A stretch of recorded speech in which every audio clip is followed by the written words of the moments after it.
So I'm so thrilled to welcome you. I'm Dorothy Johnson. I'm part of the Legislative Advocacy Team, our GR team here at ACSA.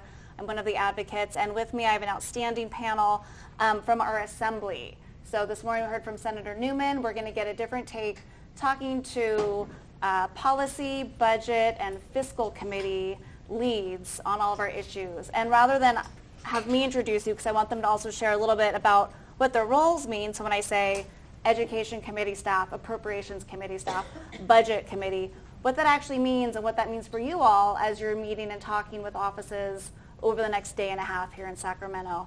So I'll go ahead and start with Erin Gable on to my left. Hi, Erin Gable. So I work for Assemblymember Phil Ting, who is the Budget Committee chairman, and I manage our early childhood education and TK through 12 education funding portfolios for the Budget Committee. Hi, just a little bit of the budget. Nice chunk. My name is Natasha Collins, and I staff education and higher education for the Assembly Appropriations Committee. Just a few bills. No, we get more bills actually than any other committee, I will say, because most bills have a fiscal impact. Right. We're chaired by Assemblyman Chris Holden, who represents Pasadena and northern San Gabriel Valley. And I'll pass it over to Tanya, and we can talk more about how we all kind of interact, maybe. Sure. That'd be great. Whenever you'd like. Good. Hi, everyone. I'm Tanya Lieberman. I'm Chief Consultant to the Assembly Education Committee. I'm one of 4 consultants in our committee. And our chair is Assemblymember Alma Rasucci, who represents Torrance area. And I was just checking my phone because I'm pretty sure the last time I was in this room was March 11th of 2020. And I remember Dr. Potter talking about, I think Lynn Lorber and I were here, and Dr. Potter was talking about how to sanitize tables, because that's what we all thought we needed to do. And I remember we were talking about curriculum, but also feeling like the world was about to end at the same time. It was a very surreal moment. So happy to be back under better circumstances. Glad to have you back, and welcome to everyone here. So yeah, I think just to sort of paint the picture, and Erin, maybe we'll start with you, is what is the budget process like right now? Where are we in the stages as it's moving through, and what does that mean for what you and your chair are working on? Sure. So is there a budget process that's consistent and transparent? Because when I saw that question, I was like, that's kind of interesting. So when I get asked that question, I can talk about where we are right now, because obviously, you have a staff team that is an expert on the lack of a transparent process and how it changes from year to year. I think that after the last 3 years of chaos, we've returned to a little bit of more normal, but it is in the new normal that we're all experiencing because we learned so much from COVID. I have to say it feels very different in the building still than it did before the pandemic in terms of engagement with the third house, engagement with stakeholders, accessibility and transparency. We made a lot of steps forward in terms of accessibility from the public in terms of phones and email and Zoom and all of these things. And in some ways it also hampered our communications and interactions, so I just want to recognize that. So one of the, I think, silver linings of COVID was that we had so much to work through the budget process that we really embraced the idea of having a deliberative process between the Senate and the Assembly around a legislative budget. And so what you're seeing is, instead of it just being an us versus them dynamic, three-way directions, having more of a blueprint from the legislature in early June that then you can engage around, and then be helping to bridge what happens between the administration and the legislature as we go into the final rounds of the budget. So right now, we're at the end of our subcommittee hearings. The subcommittee hearings are not just due process. They are really the telegraphing of where the priorities of the Assembly and Senate members are, how they feel about the January budget proposals, what they want to see in the May revision. Our audience for those hearings is the administration as much as it is the public. And seeking feedback on those things as you're hearing them. So we may not have a public proposal that is out there on paper. Quite often it is very well seen in legislation. We used to be very dogmatic about, well, something's a bill and something's the budget and never the twain shall meet. We've given up on that. We're really trying to listen to our members through the legislative process insert their questions then through the budget process and a push and pull with the administration. So that's where we're at right now. We'll be flying blind into the May revision because of the pushback on the IRS dates. I know that's incredibly frustrating for everybody, particularly frustrating for those of us who like to have a spreadsheet we think we can control.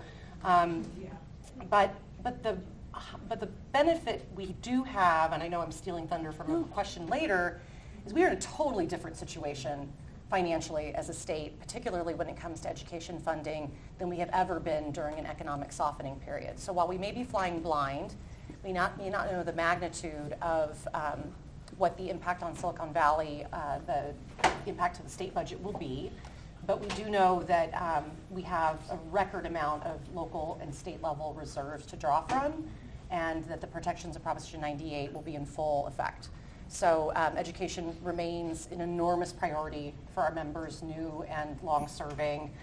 They're very excited about making sure that while we're flying blind, that we're working with the resources we have, which also includes some one-time expenditures that aren't already slated on the classroom, that aren't already on your spreadsheets, and how are we thinking about those competitive funds in this context to prioritize everyone's shared goals. So. Thank you. And Natasha, for you, share a little bit more about, as the fiscal committee in your review, and given the state's fiscal outlook, which might not be as rosy as it was maybe back in January, before January, how that might be affecting the way that your chair and the other committee members are reviewing the many, many bills that are coming in front of them. Yeah, well, my role as a consultant that analyzes bills for fiscal impact is really not going to be so different. I'll put forth my analyses, speaking with a lot of local entities and others to determine the fiscal impacts. And then once those bills that have that significant fiscal impact are put on our suspense file and they're considered by the committee, I do think that there is going to be that much more scrutiny. It's always, sound policy and cost-benefit analysis are always part of the committee's work. I think that given the financial situation that we're hearing about from our budget counterparts, it's going to be that much tougher, that much more of I've heard a ring of fire as kind of the committee of these rings of fire to get legislation through to the governor, and I think it's going to be that much more. But yeah, like Erin said, yet to be seen. Our suspense hearing is May 18th, which is not long after our May revision and our new estimates from the administration. I believe the LAO as well are going to be coming forward. So a little bit of a TBD to be there as well. And for folks in the room, do we know what suspense means, suspense file? So when bills hit a certain threshold in costs, they get set aside for a special committee for additional, or committee hearing for additional review.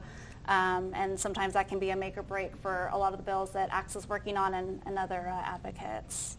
So Tanya, I want to turn it to you. Great news, new chair for Assembly Education Committee. Have been really enjoyed working with him, but wanted to get your take on working with some member Mayor Succi and some of his priorities for the committee in the year ahead. Sure. So yes, we have a new chair. We had, I think it was our longest serving chair, Patrick O'Donnell, left the legislature last year, and we're really pleased to have our new chair, Mayor Succi, who served on the Torrance School Board and is very knowledgeable about school finance. In particular, a lot of his prior legislation really focused on LCFF. And well before we were able to do it in the budget, really pushed to try to increase the LCFF base grant. So that had been his priority for quite some time. Now you're probably aware he's authoring what we hope will become the next statewide school bond. And so is very engaged on that. He's continuing to, as we've sort of chipped away at this for years and years now, to work on trying to improve the drawdown of federal Medi-Cal and other funds for school districts. And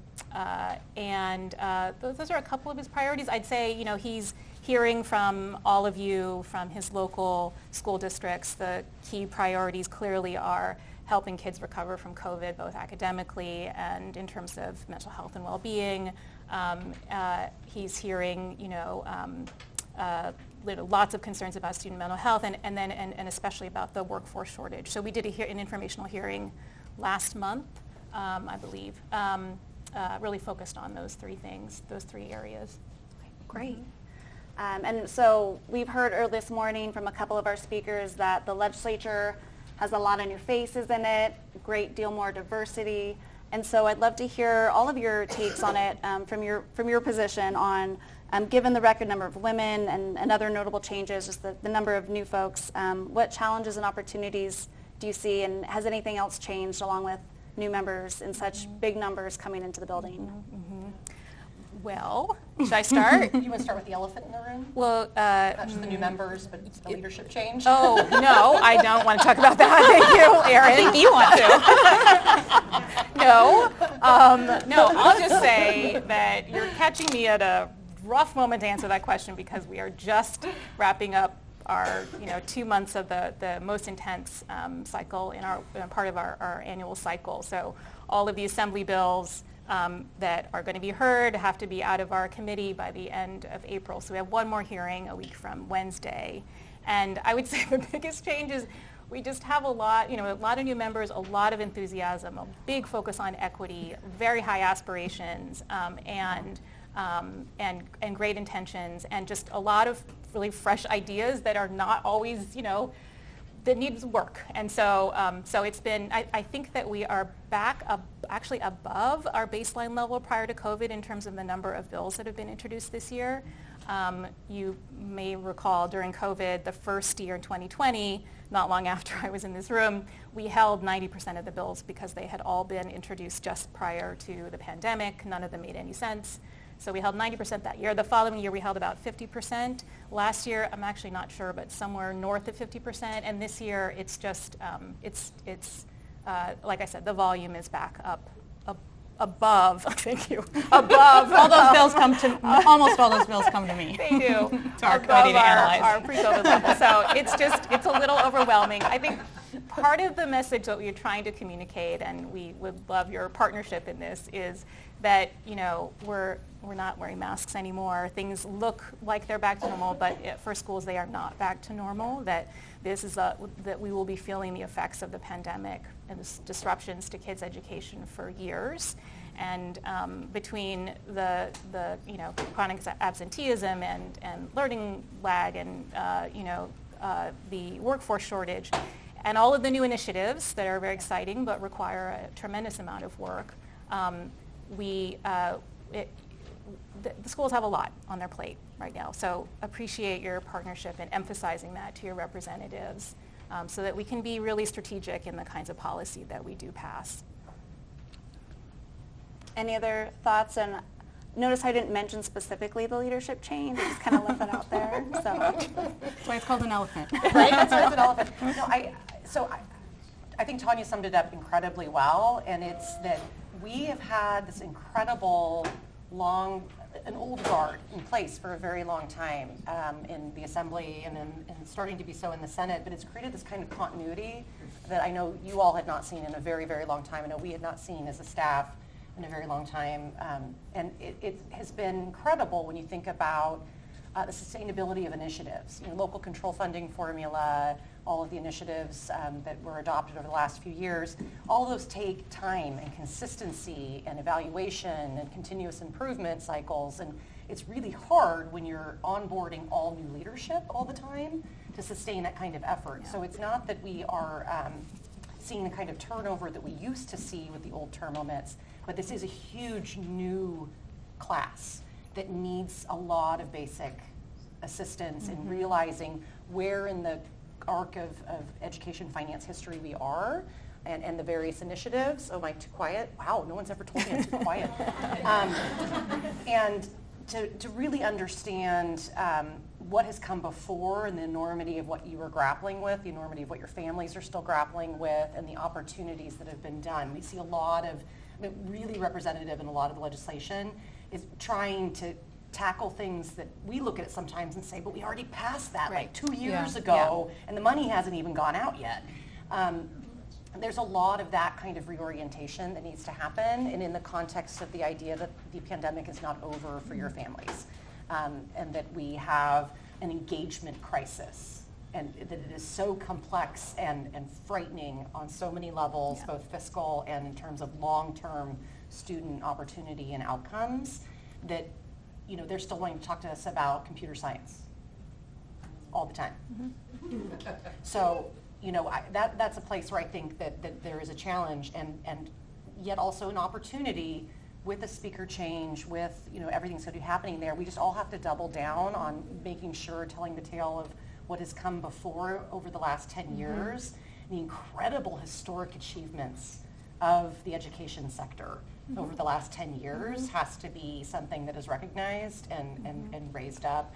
Because if we aren't able to, for example, prioritize an ongoing multi-year COLA as part of what we're looking at in the budget, we're not going to be able to sustain the efforts that came before that, right? But COLA does not sound sexy. So, but you have to say, but COLA is what is going to be supporting getting our workforce stabilized. COLA is going to be the money that we need in order to actually shift to those green school buses you put money for over there at that other agency, and we have to figure out how to access it. They have to understand where sustaining the course is getting towards the priorities they're hearing about from the parents and the school leaders in their district, understanding how it's all connected.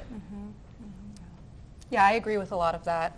I think that we have a lot of really fresh ideas, and these folks were elected because they had a lot of fresh ideas. But it's that balance of that kind of historical knowledge and that expertise with these fresh ideas. And I think it's an incredible opportunity. We can build new coalitions, but we have to make sure that we sustain some of this incredible work that we've done with the class that has just exited or is going to be exiting soon. Thank you. And building on some of the comments that were shared about the best way to communicate or things that you should be sharing when you are meeting with the offices over the next couple of days, anything specific you think our members should talk about when they're meeting with staff, knowing sometimes it's a different audience than when it's with a legislative member or the elected official. Any tips for that? Dorothy, if I could go back to the last question for just a sec. I realized I was remiss in not saying something, and part of this is because we haven't all talked for almost 3 years other than little tiny Zooms here and there. During the reopening and all of that crisis, the magnitude of number of parents with children in schools that we have in the legislature right now was striking. And so to remember your audience is a lot younger than it used to be. For staff, I guess it always was for staff, but for our members. And so, for example, having more women in the legislature, having younger families, parents in the legislature, the issues of working families and childcare and after school and school transportation and what are we doing around climate change and making sure that our children see a future for themselves and what are the roles of public education in that. Those are all things at the forefront of their minds in a way that I had not seen 5 years ago. So, sorry, I just wanted to take us back. No, and actually we can put the other question, the parking lot, sort of predictions. What do you see coming out of not just the new members, but this current class of legislators? What do you think are going to be the top 2 or 3 accomplishments that they'll look back on when session wraps up this fall and think, okay, this is what we got done as a class of legislators? One that comes to mind, and I think Tanya will be able to speak more about it because only some of these bills have come to me so far, is to do with personnel and staffing shortages. There's been an incredible number of bills to try to beef up the teacher workforce, retain the teacher workforce. A lot of bills looking at classified staff and the needs there. I think that that's going to be something that so many members feel very strongly about. Again, to Erin's point, they are experiencing it. Their kids are experiencing it firsthand, and they're really motivated to do something about it. Thank you. Actually, I think you summed it up really well, Natasha. If I could I go back to your question? Please, yeah. I think this is my favorite question, which is, what message could you communicate to our members that would be especially effective? And I think from my perspective, and again, you're catching me at a moment where we have a lot on our plate, is just to emphasize the incredible effort, the incredible work that's going into implementing some of the really major initiatives that have been passed in the last few years. I think that sometimes when things go through the budget process, some of our members are less familiar with all of these significant changes, any one of which would have been gigantic in a year, but they all happened pretty much at the same time in 1 year. So emphasizing that you need breathing room in order to implement those initiatives effectively.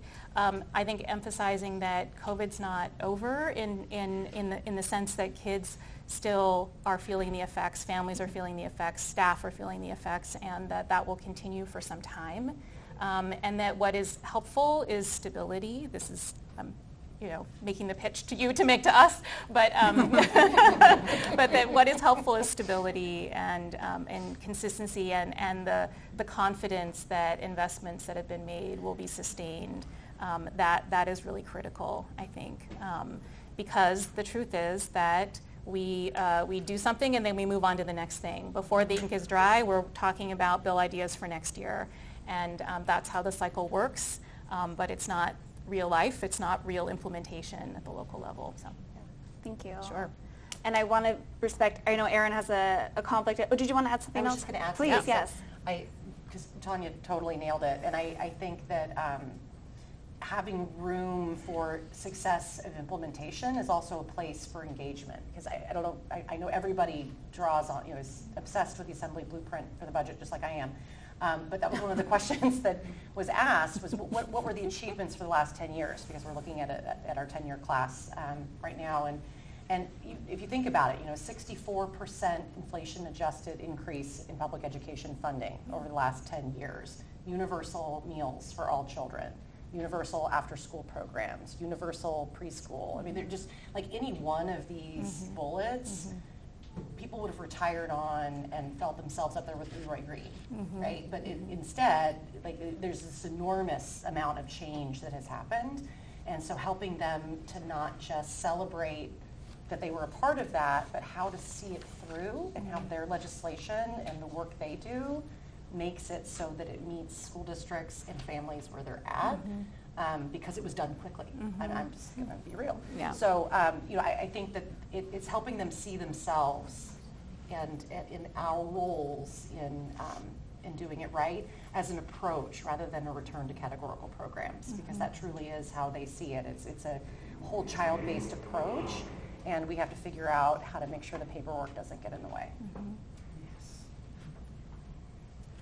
So I want to respect Erin has a conflict, but I think we can maybe squeeze in one more question from you, and then we'll work with the rest of the panelists for the remainder of the time.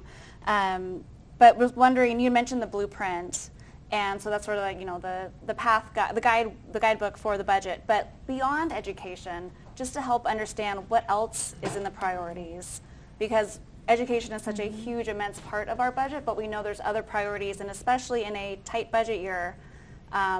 Other items, other priorities may fall or rise depending on where the members stand. Yeah. It's so funny. We live a sheltered life in education finance. I'm going to be very, very blunt. And so when we get into these times where the general fund is starting to become impacted, what you see and what I see is a strained box for Proposition 98 for education funding becomes this glorious paradise promised land for all of the general funded programs that aren't getting a COLA. Yeah. We're the only ones getting a COLA this year. Yeah. In fact, we're looking at and doing drills on reductions on the general fund side of our budget. We're not needing to do that on the Prop 98 side of the budget. So that's, we're getting $1 billion more for arts and music out of potentially the height of our healthcare partners. We're getting almost another $1 billion more for transitional kindergarten. There's stress and push and pull there, particularly when I know part of the strain is that we expect schools to fix all of the challenges that families are experiencing and all of the things that a child brings to them for school besides their backpack. We lay it at the feet of their classroom and say, figure it out, right?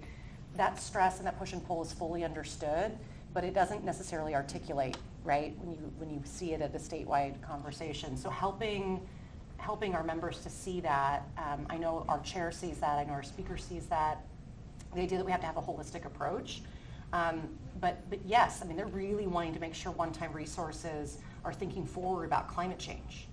But it's really hard for relatively short elected officials in terms to think about what's the best thing to do for 50 years from now, right? They're not looking at getting reelected in 50 years. That's just a real reality. So but they are, and they want to know what is the role of public education and the enormous footprint we have on the state budget. What is our role in climate change and what needs to be happening, hardening and softening and all these other terms I know nothing about. That's going to be a huge priority, particularly because we are going to be looking at one-time reductions, and a lot of them on the general fund side were in the historic climate change package. So where we fit in that is going to be really important to be careful and thoughtful of. Where we fit in healthcare, mental health is also going to be an enormous thing.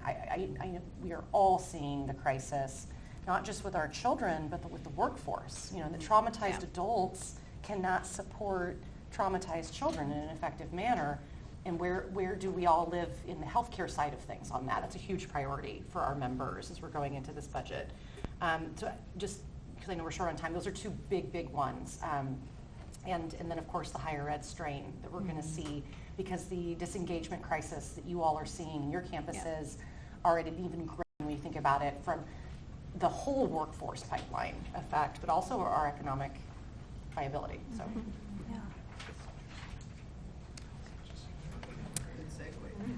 Well, I want to thank Erin for joining us. Yes, I'm going to go to my court school Bye. area. Give her a round of applause for joining us. I think that's something I can add Yeah, as well. yeah, for sure. Thank you. Oh, to that question? Well, yeah. If I do this right. Sort of. I think another thing that's been really interesting for me to see this is sort of our first semi-normal, mostly normal year for our process, is that the advocacy and engagement hasn't come back to its level. So we have more bills than we used to, but we have, I think we're getting about half of the letters that we got prior to COVID. So people, the system is so overloaded. My husband's a middle school math teacher. I can see this all the time, all the preps that he's losing and the classes he's covering and the students who clearly have incredible needs academically and otherwise, that we haven't seen the engagement come back in the way that I was expecting. So that's been interesting. Well, speaking of engagement, wondering as we move through the rest of the year, I know the crazy season for First House deadline is coming up for you, Tanya. Natasha, your kind of silly season is starting up, and then we'll get a little break over the summer recess. Right. Kind of flip it, repeat it once more on both sides. But what advice would you share as we move through the rest of the legislative process so that we do have the engagement? Mm-hmm. So, it's not just the advocates that you hear from day in and day out, but you're hearing from the members and those that are actually living the reality of the proposed bills and the implementation of programs and other statutory changes. Sure. So there's a lot that you can do with your assembly members to sort of engage with them, especially if they didn't come from education, if they didn't come from school board. I think, there's so much that has happened that it would be great for them to have a deeper understanding of all the different initiatives that are being implemented. And because if you blink, it was just yesterday that we didn't have that whole list of things that Erin mentioned, universal meals and TK and community schools and all these different pieces. So anything you can do to help them learn more about our system, I think would be really valuable. And then, advocacy obviously through ACSA, or if there are bills that individual school districts are interested in supporting or opposing, that's also very helpful. It's difficult for us to go into briefings with our chair and say we think this is a problem, and then have him ask, well, who's in opposition? And no one is in opposition, or we say this is a great thing and we don't have any support. So those again, either as a statewide organization or as an individual district, those letters and that engagement is really, really valuable. And we can tell when you're doing it, because the first thing that happens is that staff for those members call and say, what is this? Well, a member has to meet with our school districts and we don't know what this issue is. So that's always a pleasure to see, because it means that there's really robust engagement at the local level. Yeah, I'll add a little bit to that. I know it's been really impactful on the chairs I've had when their local schools and school districts invite them to view what's going on. I've had chairs and other members tell me, oh, I went to so-and-so high school, and did you know that they're doing this CTE program, and it's so cool, and can we do more of that? How do we give more funding to schools for this, that, or the other? Right. So I think engaging with Assembly members on that, one-to-one personal level, either through ACSA or yourselves, is really impactful because they remember that, and then you build that relationship with them. And I think members are, this time of year is very busy, but as was mentioned by Dorothy, there is kind of this, their summer recess. Most members are in their districts for several days of the week. So those are those opportunities there to show them the programs that that you're implementing and how powerful they are, and to show them that to reiterate what Tanya said, that a lot of these programs are new and you're still implementing them. And just because maybe they were not a part of the budget negotiations necessarily that took place to fund these programs, or they maybe weren't even elected yet, doesn't mean they didn't just happen. You're not still in the midst of implementing them. So I think that could be really valuable as well. I think for my purposes as a staff person, and I think for members too, especially a certain type of member, I think providing data is really powerful, because that can be something that, especially in the rush of bills where sometimes we have very little time to analyze the bills, to understand how they're going to impact districts, having some of those cold hard numbers can be very compelling, and it certainly enhances our ability to back up some of the recommendations that we're providing to our bosses. That's great. And then, so how many people have already been over the swing space, the 1021 O Street building yet today for meetings? So it's a brand new building. Everyone's getting used to it. Final question, a little bit lighter note. Any advice for navigating what we call the swing space, the temporary Capitol offices? I work there. Yeah, I work next door. So Tanya works next door. I just wait for the elevators. Yeah, so any advice for those coming in and out of that new space? It's a beautiful building, but take the stairs is one of the advice. There's 2 stairwells. There's one to the left and there's one to the right. You can go up either one. But you're on the 8th floor. Isn't your office on the 8th floor? Yes, I'm on the 8th floor, and I take the stairs every day, because if you don't, you'll be late for your meeting. I've learned that the hard way. The elevators there's 3 elevators for the public, so, and that's, staff and all visitors. So definitely take the stairs, take your laptop out of your bag. You don't have to take your shoes off. Security. Water bottles can stay in your bag for security. This is all good things. You sometimes see people taking their belts, their shoes, their hats, everything off. It's like, no, just go on through the security check. You're good. Okay. Is that what you meant by advice for the swing space? Anything you want. I mean, I didn't know, maybe there was a secret stairwell that someone could use that was, any secret or the fire things pole in to get there. down. But so. Yeah. All right. Well, let's give our panel a big round of applause for joining us. Thank you, Natasha and Tanya. Appreciate your time here.